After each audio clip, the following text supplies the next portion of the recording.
지난 한 주일 동안 안녕하셨습니까? 아주 무더운 날씨와 이제 오늘로써 이제 이 더위는 이제 간다고 그럽니다. 더위는 빠빠이고 이제 예년의 기온으로 이제 오늘부터 돌아간다고 그러네요. 아주 무덥고 긴 여름이었습니다. 오늘 비가 오는데 그 옛날에 그 김영국 우리 집사님이 교과 시간에 한 얘기가 탁 떠오르더라고요. 이 한여름에는 이 잡초들이 이 텃밭을 키우시니까 아무리 이 땅이 메말라 있고 건조하니까 이 잡초들이 안 뽑힌대요. 막 뽑으려고 그래도 힘들고 너무 힘들대. 그리고 이게 잡초를 뿌리째 뽑아야 되는데 잡아 당기면 뿌리 끊어지지 뿌리가 안 나온다는 거예요. 그러면 그 뿌리에서 또 나온다는 거예요, 이게. 그런데 비가 오는 날에는 다 땅이 젖어들고 이렇게 젖으면 뽑힌 족족이 그냥 뿌리째 다 나온다는 거예요. 다 나온대. 예. 그러면서 한 얘기가 성령 하나님이 우리의 마음 가운데로 오기 전에는 우리 죄라고 하는 이 잡초 뿌리가 우리 마음속에 깊숙이 박혀가지고 뽑히지도 않을 뿐더러 뽑아봐야 겉에 풀잎만 뽑히고 뿌리가 안 뽑힌다는 거예요. 그런데 성령의 비가 내리면 우리의 마음이 촉촉해져서 뽑히는 대로, 잡아당기는 대로 뿌리까지 쏙쏙쏙쏙 잘 뽑힌다는 거죠. 오늘 이 비를 보면서 우리들의 그 마음에 혹시 잡초가 있거나 가시가 있다면 성령 하나님의 말씀이 우리의 마음 가운데 온다고 저는 생각을 들어서 우리도 그러한 성령을 받는 마음 가득히 성령이 충만한 우리 성도님들이 됐으면 하는 오늘 그런 생각이 문득 들었습니다. 실은 이번 교과가 이 십자가에 대한 얘기가 있으면 마가복음 15장 얘기가 있는데 십자가에 대한 교과를 하려고 그러는데 솔직히 조금 부담이 좀 되더라고요. 많은 목사님들이 십자가에 대해서는 많은 설교를 하셨고 감동 어린 그리고 또 우리가 알아야 될 여러 가지 것들을 많이 설명하시고 또 설교하셨고 강의도 하셨기 때문에 제가 어떻게 할까 좀 고민하다가 십자가와 관련된 얘기를 하긴 해야겠는데 제가 조금 다른 방향에서 십자가 얘기를 좀 할까 합니다.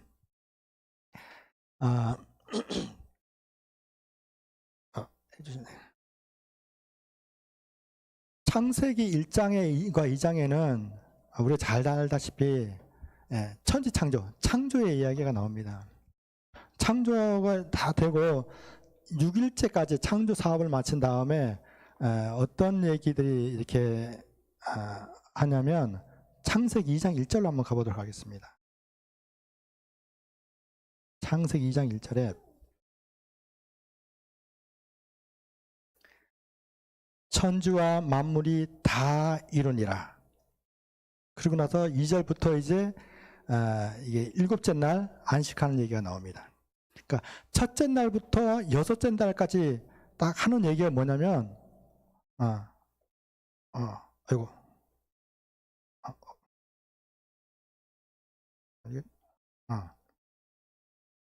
천지와 만물이 다 이뤘다는 얘기를 해요. 천지와 만물이 다 이룬 게 뭐냐면 에덴을 만든 거죠. 첫째 날부터 6째 날까지 에덴 동산을 만드신 거예요. 그 에덴 동산은 천국이에요, 천국. 우리가 흔히 말하는 천국이에요, 천국입니다. 그 에덴 동산은 어땠을까요? 에덴 동산 우리가 상상을 한번 해보면 일단 가시와 엉겅퀴는 없고 강이 흐르고 철마다 열매 맺히는 과일을 먹을 수가 있고 정말 행복이 넘치고 사랑이 넘치는 그런 곳, 우리가 꿈꾸는 곳, 우리 흔히 말하는 천국이야 라고 하는 날이 바로 이 6째 날이 끝나고 7째 날까지 포함하면 그 에덴 동산, 천국을 만드신 다음에 하시는 하나님의 첫 마디가 다 이루었다는 말이에요. 다 이루었다. 내가 천국을 만들었다. 인간이 죄 없이 정말 평화롭고 사랑하며 기쁨을 나누고 정말 이렇게 동물들 다스리면서 에덴 동산을 다스리면서 거닐면서 행복을 느낄 수 있는 내가 다 이루었다. 그런데 죄가 이때 여기는 죄가 없는 곳입니다. 그렇죠? 제가 이 지금 파워포인트를 처음 쓰는데 목사님 컴퓨터로 하는데 제가 지금 이게 적응이 잘 안 돼서 한번 누를 때마다 엉뚱한 게 나오고 지금 막 그렇습니다. 지금 자, 3장에 사탄이 들어옵니다. 그렇죠? 사단이 들어옵니다. 그로부터 죄가 들어오죠. 3장 1절 한번 가볼까요? 3장 1절에. 3장 1절에 여호와 하나님이 지으신 들짐승 중에 뱀이 가장 강교하더라. 이러면서 이제 이 뱀 얘기가 시작되고 이 죄가 들어오는 얘기가 시작이 됩니다. 창세기 3장에. 그 다음에 어떤 일들이 벌어지냐면 4장에 우리가 알다시피 가인과 아벨 얘기부터 시작해서 살인이 벌어지고 온 세상에 죄가 편만해지는 아주 죄가 만연한 이런 것을 보게 됩니다.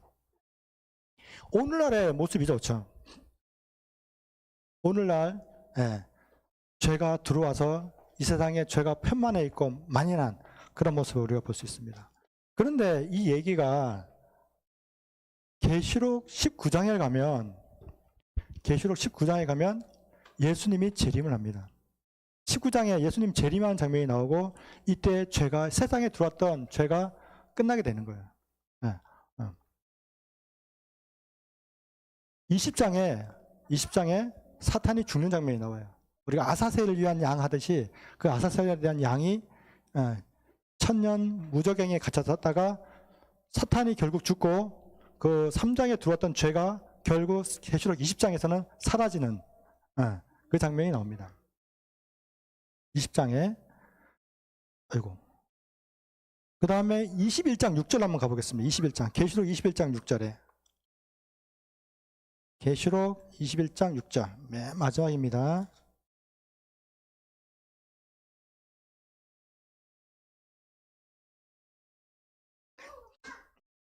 마지막 이제 6절 21장 6절 또 내게 말씀하시되 이루었도다. 나는 알파와 오메가요 처음과 나중이라. 내가 생명수 샘물로 목마른 자에게 값없이 주리니 하면서 나옵니다. 21장 6절에 뭐라 그러냐면 이루었다. 21장은 어떤 때요? 예수님이 재림하고 사탄이 죽고 죄가 사라진 다음에 그 다음에 새하늘과 새 땅에서 죄가 없는 새하늘과 새 땅에서 하나님 하시는 말씀이 다 이루었다는 거예요. 창세기 1장과 2장에 여섯째 날, 일곱째 날 겹치면서 창조 사업을 하신 그 평화로운 곳, 에덴, 천국을 바라보시면서 하시는 말씀이 다 이루었다는 거예요.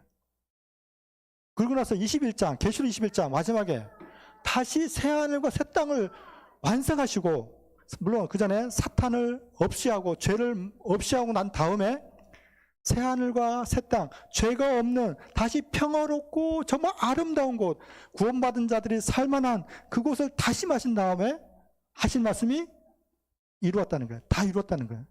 네. 그래서 이때는 제가 재창조라고 한번 이름을 붙여봤습니다. 창조 때 하나님께서 다 이루었다.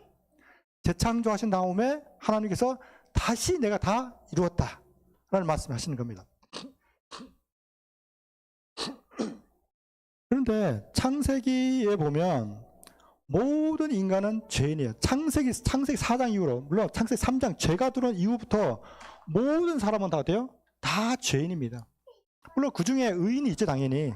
의인이 있지만 로마서에 의하면 이 세상 사람들은 너나 할 것 없이 다 죄인이라고 얘기합니다. 그런데 재창조되는 계시록에서는 물론 구원받은 자들의 얘기는 하지만 다 의인이라고 얘기를 합니다. 창세기 때에는 창세기 4장 이후로 모든 사람이 죄인이에요. 근데 계시록에 가면 또 모든 사람이 구원받은 사람이 다 의인이에요. 그러면 어떻게 창세기 때 죄인이었던 사람들이 어떻게 계시록에 가면 또 어떻게 구원받는 사람이 의인이 될까? 그 과정은 중간에 십자가가 있기 때문입니다. 제가 오늘 이 십자가 얘기를 좀 하려고 합니다. 물론 일부이긴 합니다. 일부이긴 합니다.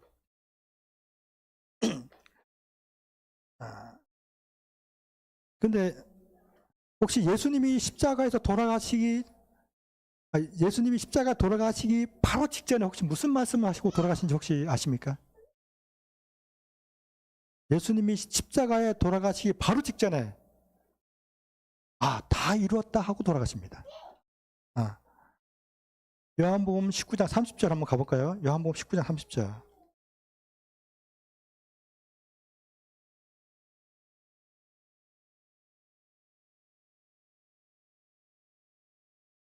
(19장 30절) 예수께서 신포도주를 받아주신 후 가라사대 다 이뤘다 하시고 머리를 숙이시고 영원히 돌아가시니라. 예수님이 십자가 돌아가시기 전에 마지막으로 한 얘기가 다 이루었다는 거예요.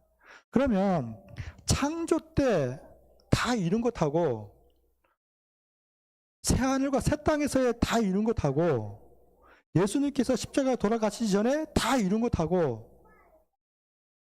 뭔 차이가 있을까? 뭔 차이가 있을까요? 그러니까 창조하고 재창조에 다 이루었다는 어떤 천국과 관련된 거예요. 천국과. 그러니까 에덴 동산이 처음 만들어지면서 내가 그래 인간이 정말 행복하게 사랑을 나누고 기쁨을 나누고 행복하고 평화를 누리고 그 에덴 동산을 다 만든 거고 다 이룬 거고 계시록에는 다시 그 에덴 동산 새하늘과 새 땅을 다시 만들므로 인해서 다시 다 이룬 거예요. 근데 예수님의 다 이루었다는 그것과는 사뭇 좀 다릅니다. 어떤 모습이 있을까요? 예수님의 그것은 우리가 보면 저희가 출애굽기를 공부할 때 저희가 출애굽기 19장 20장에 십계명 얘기가 나오잖아요. 그렇죠? 그리고 나서 21장부터 23장까지는 율례라는 게 나온다 그랬어요. 기억하십니까? 저는 옛날에 한번 했던 건데 21장부터 23장까지는 율례라는 게 나와요. 율례는 어떤 거냐면 인간과 인간 사이에 지은 죄를 용서하는 방법이에요. 내가 소 하나를 훔쳤으면 소 5소를 갚으면 되고 양 1마리 훔쳤으면 양 4마리로 갚으면 돼요. 그게 인간과 인간 사이에 지은 죄를 얘기할 때 율례를 사용합니다. 근데 24장부터 31장, 32장까지는 성소 얘기가 나옵니다. 성소 얘기가. 이 성소는 나하고 하나님과의 관계의 죄를 없이 하는 방법이에요. 근데 그게 24장 8절에 보면 언약의 피 얘기가 나와요. 언약의 피. 24장 8절 한번 가볼까요? 출애굽기 24장 8절입니다.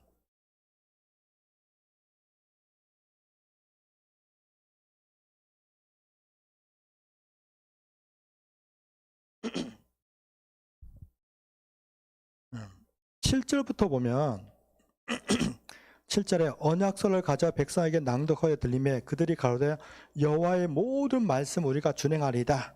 8절 모세가 그 피를 취하여 백성에게 뿌려 가로되 이는 여호와께서 이 모든 말씀에 대하여 너희와 세우신 언약의 피니라 하고 나옵니다. 25장 8절인가 내가 너희 중에 거할 성소를 나를 위하여 짓되 이렇게 나오죠. 그렇죠? 그 25장부터는 성소를 어떻게 지으라 얘기가 쭉 나와요. 레위기에 가면 레위기에서는 그 성소에서 쓸 제사 방법들이 레위기에서 나오죠. 그러니까 24장부터는 이 성소를 어떻게 할 것이냐. 이 성소는 뭐 하는 곳이에요? 죄를 없이 하는 거예요. 근데 그 성소에서 쓰는 게 있는데 피를 쓴다는 거예요. 내가 하나님과의 죄를 지었는데, 내가 하나님께 죄를 지었는데, 이 죄를 없이 하는 방법은 피를 사용하는 거예요. 다른 방법이 없어요. 무조건 피를 사용해요. 근데 이 피를 이름 붙였는데, 그 피의 이름이 언약의 피라는 겁니다. 그리고 나서 이제 우리가 마가복음 14장으로 한번 갑니다. 마가복음 14장. 다시 마가복음 14장으로 가보면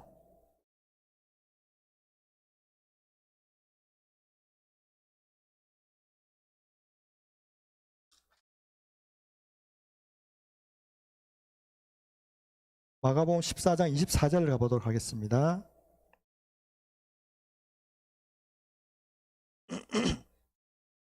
성만찬 예식할 때 장면입니다. 성만찬. 23절부터 볼게요.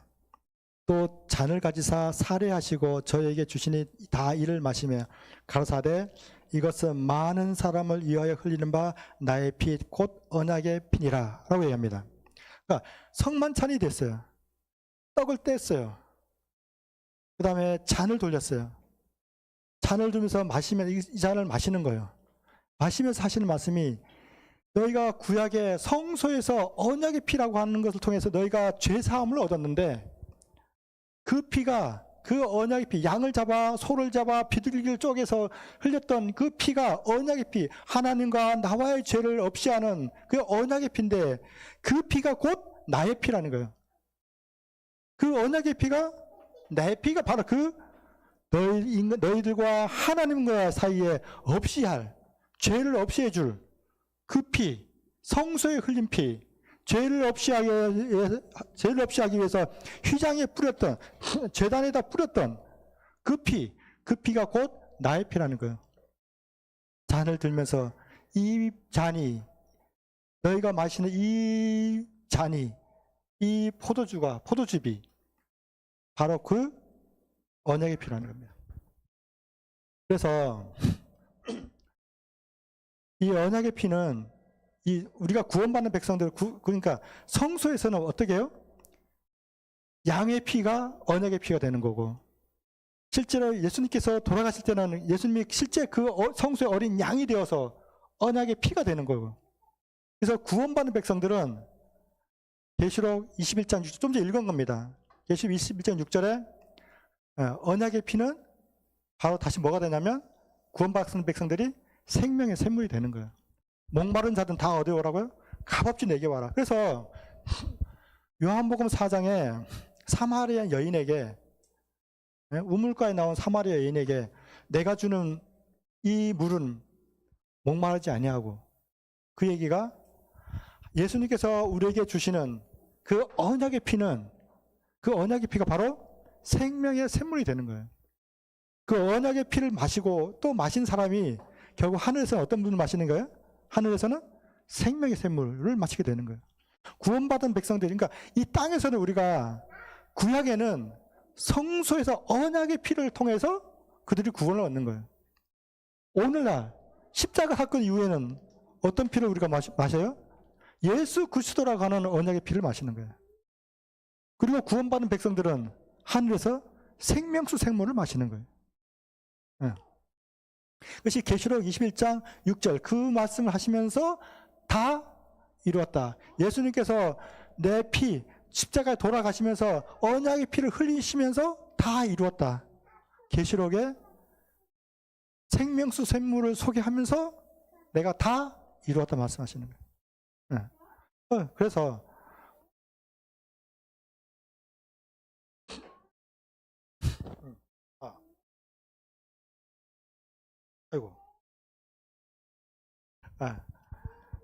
중요한 거는 휘장입니다. 휘장.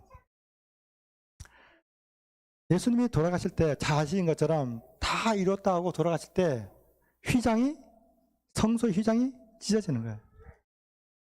저번에 한번 말씀드렸지만 이 성소의 휘장은 저는 처음에 성소 휘장이 우리 커튼처럼 이런 거인 줄 알았어요. 이 휘장의 무게가, 그러니까 공식적인 기록에 의하면 장정이 300명이 들어야 이걸 들 수 있어요. 왜냐하면 그 찢어지니까 사람들이 다시 꾸밀려고 그걸 들었는데 300명이 달라붙어서 그걸 꾸밀려고 노력했어요.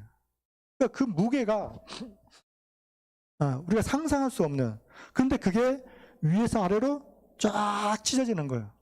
누가 찢었어요? 하나님이 찢으신 거예요. 왜 찢었을까요? 왜 찢었어요? 이제 필요가 없는 거예요. 왜 필요 없어요? 예수님이 돌아가셨으니까.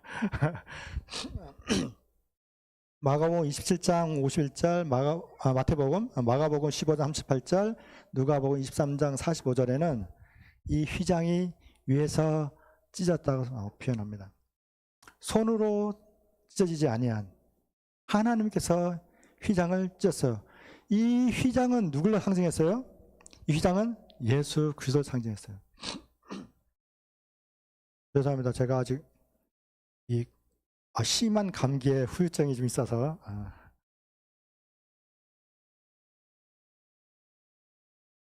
구약에 죄를 졌어요. 내가 죄를 졌어요. 그러면 양 한 마리를 끌고 옵니다. 그리고 양을 끌고 온 다음에 내가 그 머리 위에다가 기도를 해요. 안수기도. 다시 말하면 내 죄를 이 양이가 다 내 죄를 고백하면서 양의 머리에다가 다 고백하는 거예요. 그러면 내 죄가 이 양에게로 다 전가되는 거예요. 그리고 이 양을 잡는 거예요. 번제단에다가 이렇게 한 다음에 그것을 가지고 와서 그 피를 받아다가 가서 성소라는 곳에, 성막이라는 곳에 그 피를 뿌립니다. 그 피는 언약의 피예요. 내 죄를 없이 할 수 있는 언약의 피예요. 휘장은 예수 그리스도를 상징했어요. 내 죄가 이 피에 묻어서 이 휘장에 다 뿌려지는 거예요. 내가 오늘도 가서 죄를 지었을 때 뿌리고, 다음 날도 죄를 했으면 또 뿌립니다. 그러니까 저번에 우리가 휘장 얘기는 했으니까. 근데 이 휘장이 찢어지는 거예요. 찢어지는 것은 뭐냐면 휘장이 이제는 필요가 없는 거예요.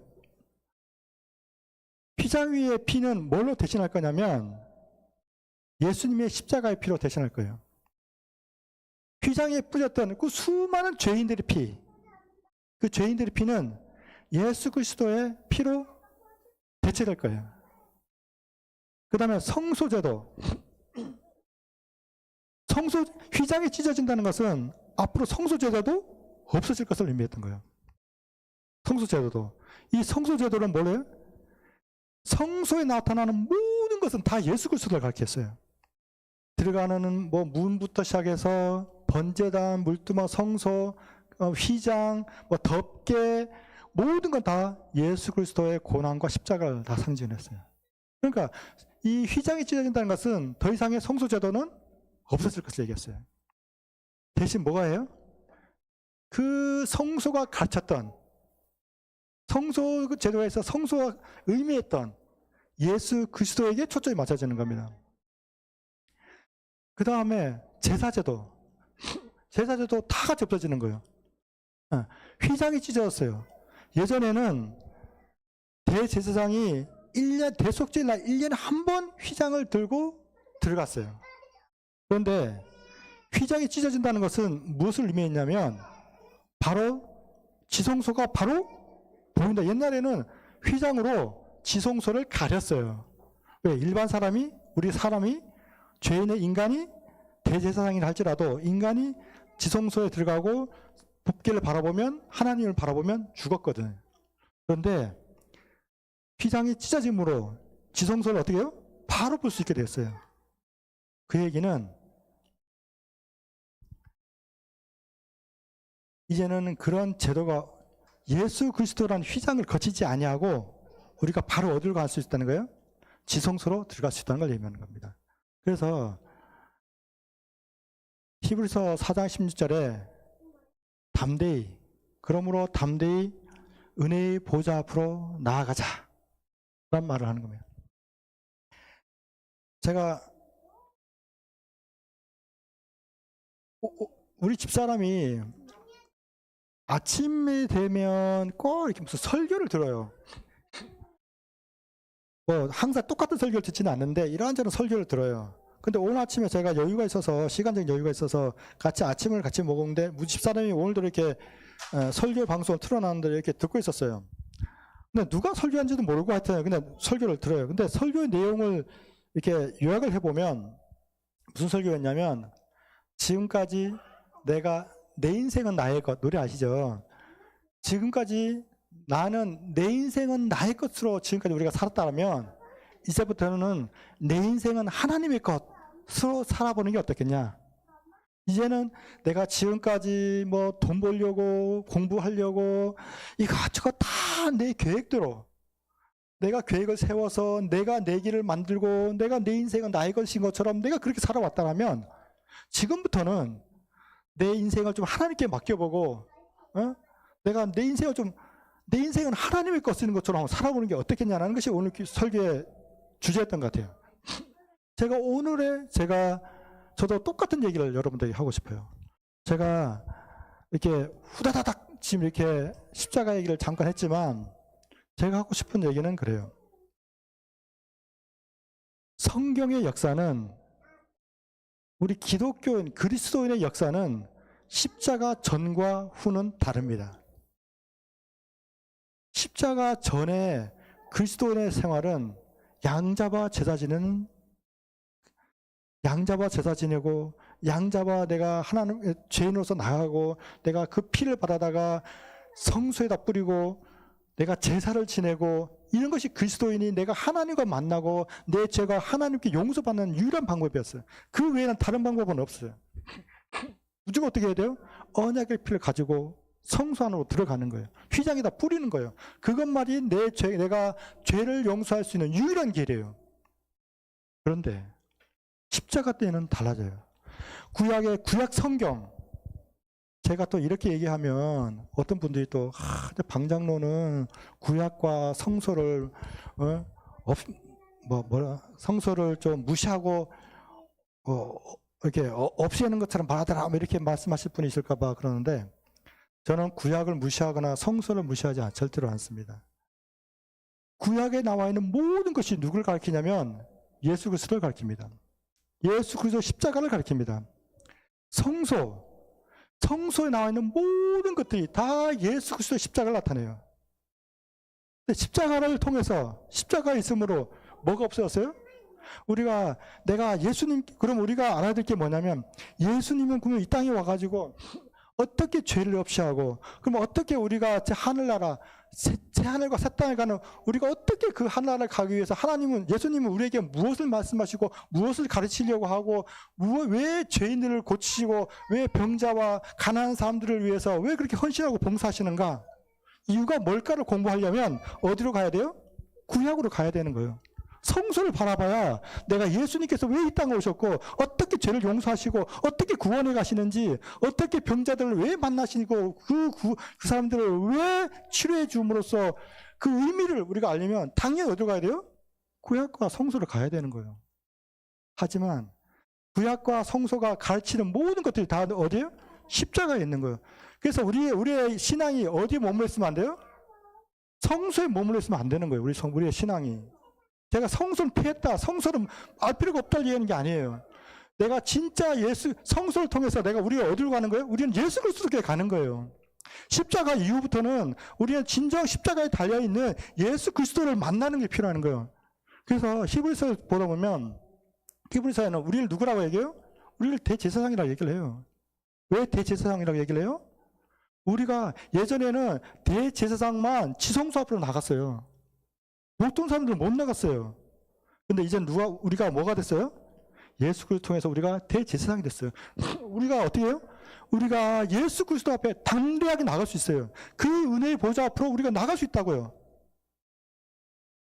그렇게 함으로 우리가 신앙하면서 살아가면서 내가 심령이 가난해지고 가난한 사람을 보면 긍휼히 여기는 마음을 갖고 예수 그리스도의 마음이 무엇인지 어떻게 하면 내가 예수 그리스도를 닮아갈 수 있는지 그런 걸 통해서 내 자신을 바라보고 또 내가 회개하고 그러면서 예수 그리스도가 어떻게 헌신하며 봉사했는지 진짜 내 인생 지금까지 내가 내 인생을 나의 것으로 살았다라면 앞으로는 우리의 인생은 예수 그리스도의 인생을 한번 살아보고 하나님의 마음으로 한번 살아보고 지금까지 우리가 구약에서 많은 것을 성소에서 많은 것을 얻었다라면 이제부터는 예수 그리스도가 어떤 마음으로 봉사하고 설교하시고 그 다음에 제자들에게 가르치시고 세리와 가난한 여인들과 가늠한 여인들 비롯한 병든 자들을 고쳤는지 그 마음을 이해하면서 살아가는 그 인생 또한 그리스도인으로서